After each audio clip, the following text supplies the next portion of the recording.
Imagine being stripped of your bishop's seat, forced into exile, yet refusing to recant one iota of your faith.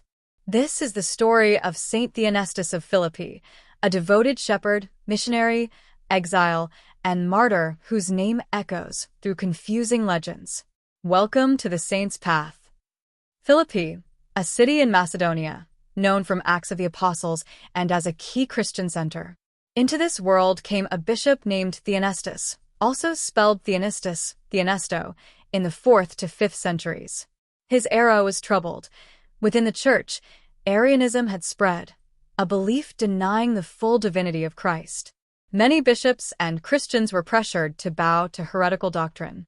Theonestus stood as a firm defender of orthodoxy. He refused to conform, and as threats grew, he was driven into exile from his see in Philippi. In some traditions, he joined forces with Saint Alban of Mainz and companions in missionary work beyond Macedonia. They traveled, preached, evangelized pagans, and faced hostile lands. But their journey was not safe.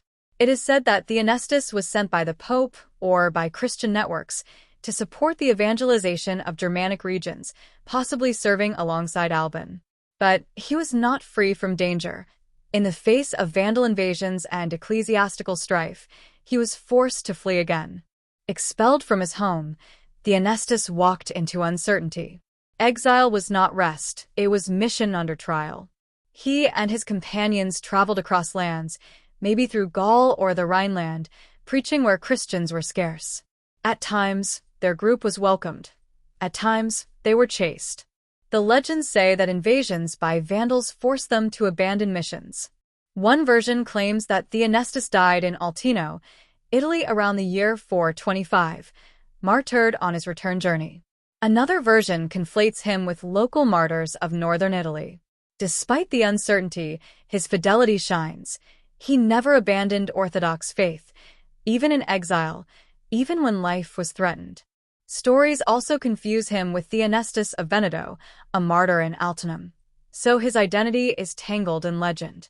But across traditions, his feast day is October 30th, the day Christians remember his courage. What kind of man sustains ministry from exile? Tradition portrays Theonestus as steadfast, courageous, missionary-minded. He refused to compromise doctrine, even under pressure. He took his cross as bishop and wanderer. He reminds us that sometimes faithfulness means being dislodged, but we carry the church in our hearts. He likely endured hardship, danger, fatigue, but he persevered. His life teaches that a bishop is not defined by a throne, but by submission to Christ. That exile may be new mission ground. That faith under persecution is the highest witness. Even though we don't know all details, his legacy encourages believers in trouble to keep the faith.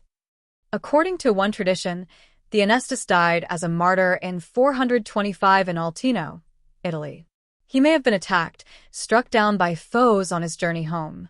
Over time, his relics were venerated. His cult survived in Treviso, Torcello, and other Venetian territories.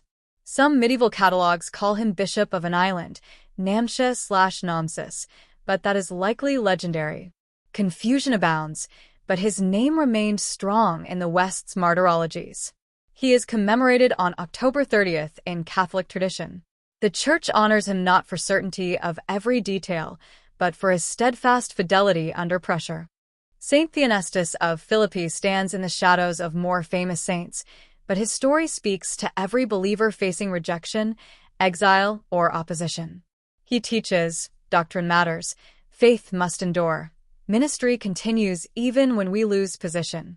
If your life has ever felt uprooted, remember Theonestus. Exile is not end, but the path to deeper witness. If his story moved you, subscribe to the Saint's Path.